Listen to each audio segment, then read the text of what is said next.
Thanks Hi, for giving me James. this opportunity. Hi, Oh, sure. Sarah. No, it's nice to meet you. Thanks for doing this. You too. I was fascinated by your film. So like I didn't know anything about it. I took my wife to see Top Gun Maverick, and this was like the first trailer that played in front of it. And I was just like, Funny.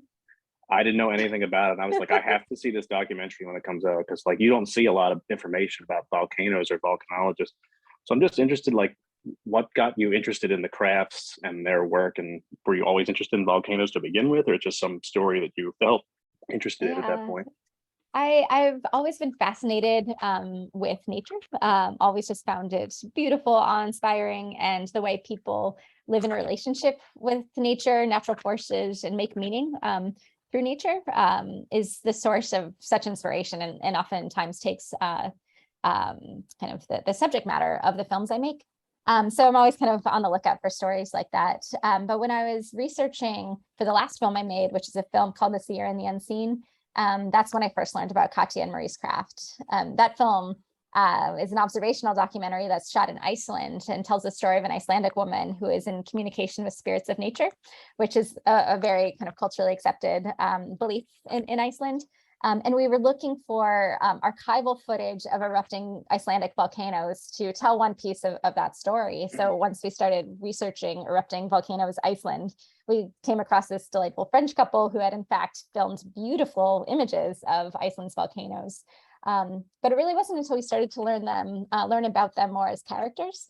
Their philosophical way, their playful sensibilities, as well as the fact that they were in love with each other and like totally legitimately like in love with the earth.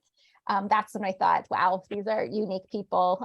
These are the types of people whose like worlds I want to learn about and to kind of inhabit as much as we can. So once we got a hold of the footage, there's kind of no turning back. It's like we want to do this. We want to be here. Speaking of the footage, like I noticed the new thing about Fire of Love, it's all archival footage. Like there's no like live interviews or any background done that you see on the film. Was that always the plan to do it that way, or did that just kind of develop in the production process? It was always the plan to make an archival collage film. We wanted the materiality of Katia and Maurice's lives, what they left behind after they passed, to really speak for itself as much as possible. We did do a lot of research with people who knew them very well, colleagues of theirs, both volcanologists as well as cinematographers, and also family members. For example, Maurice's older brother, Bertrand, and sister-in-law, Elizabeth.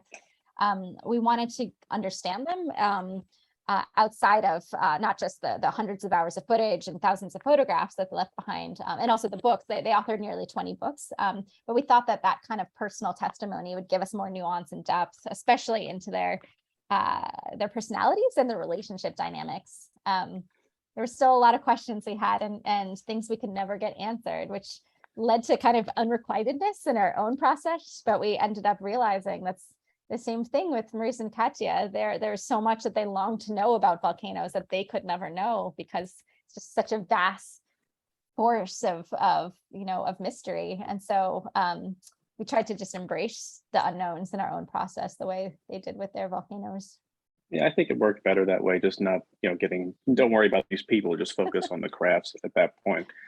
I'm interested in your looking at the footage, like the archival footage. Did you ever find Maurice to be like serious? Like it always felt like he was joking at all times, but like he was serious about the work, but he was just like a jokester. Like he didn't take himself too seriously at that point. That's a great way of putting it. He took his work seriously, but not himself. I think Katia to some extent too, though she was rumored to be much more methodological than Maurice was. Maurice also had a knack for performativity. He really knew how to kind of sell the camera, not in a way that wasn't authentic. Like I really think he was a jokester, but he had like his greatest hits jokes, for example. He knew how to get a laugh out of people. And so that's what showed up on the visual record when he appeared. But he also knew that if he didn't have total respect for the awesome power that are volcanoes, that he would die. So he took that kind of work very seriously. Yeah, but I think the way you put it is nailed him. I feel like if he was around today, he'd be like the Neil deGrasse Tyson of volcanoes at that point. Like he would just be everywhere when he wasn't on site doing something. I think you're so true. Or I think that's so true. I think that Maurice loved, kind of being a public intellectual in that way. In France, Katia and Maurice were both celebrities, which I think is fascinating that volcanologists could be celebrities at a certain time. Katia did not like media appearances as much. She way preferred to be out in the field. So she shows up a lot less in those forums, even though she, of course, played the same, was on equal footing with Maurice in terms of their contributions. But yeah, I could see Maurice and Neil deGrasse Tyson totally being buds. They're characters for sure. Yeah. I know Miranda July did a narration for this film, and I felt she had like the perfect tone and like that somber voice to tell the story. Was she always your first choice for the narration, or did it just come up in the process? Did you have other candidates that said no? That's a great question. We actually thought maybe at first we wanted a French narrator to fit in line with Katia and Maurice's French upbringing. Miranda came late into the process for us, but once she did, all of us on the team who have loved her work forever, we all thought we had been writing for Miranda all along and didn't quite realize it until then. And once she came on board, that kind of helped to shape our writing process even further. We would imagine like, oh, how would Miranda say this sentence? Oh, she wouldn't use this word. Maybe she would say this, or there'd be this kind of cadence to this sentence. And so it was really helpful. But she's a filmmaker, artist, writer who we've all loved for such a long time. She brought just so much more. The way that she was able to kind of elevate our writing through her performance, we were just absolutely thrilled to get to work with her. I know throughout the film, it's always foreshadowing like how it's going to end for them. And like, we don't really focus on that. It's more a lot of the crafts, but did you think that they had a death wish at a certain point, or did they just think the work was so important that it didn't bother them that they might end that way? Yeah, I don't think they had a death wish. I think they genuinely loved their lives.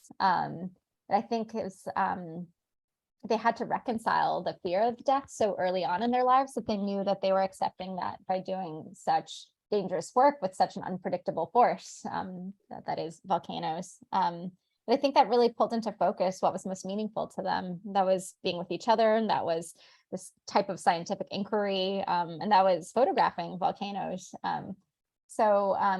Yeah, I feel like it's really taught them how to live more than anything else. I mean, they had a symbiotic relationship. It seemed like they couldn't, exist without each other, but also felt like they couldn't exist without volcanoes at a certain point. So it was them plus their work on the volcanoes as well. Absolutely. Yeah. We always saw this as a love triangle film. It's about three characters. There would be no Maurice and Katia if there weren't volcanoes, in a way. That's what brought them together in the first place. And tragically, that's how they also left this world. But what their biographer, actually a dear friend of theirs named Andre Desmaisons, he wrote about their death, that they became one with their beloved volcano. And I just always like that. It's like, yeah, that makes sense. That's how I like to think of them passing on as well. Gotcha. And last question I have for you: if Maurice and Katia were here now, if those events in 1991 didn't happen, they'd be in like their late 70s, almost 80s, and you were doing this movie and they could help you with it, what's one thing you would love to ask them if you could? Oh, there's so many questions. I change my mind every day because I always have so many questions. I always am curious to know if they truly did live without regret, because my understanding of them, based on all of our research and interviews that we did with other people, like I really do understand them to have lived without regrets, because they knew any moment could be their last. But I want to know if that's really how they felt. I would love to know more of like the details of their personal life, things that really delight them about each other, things that annoy them, the kind of mundane couple stuff.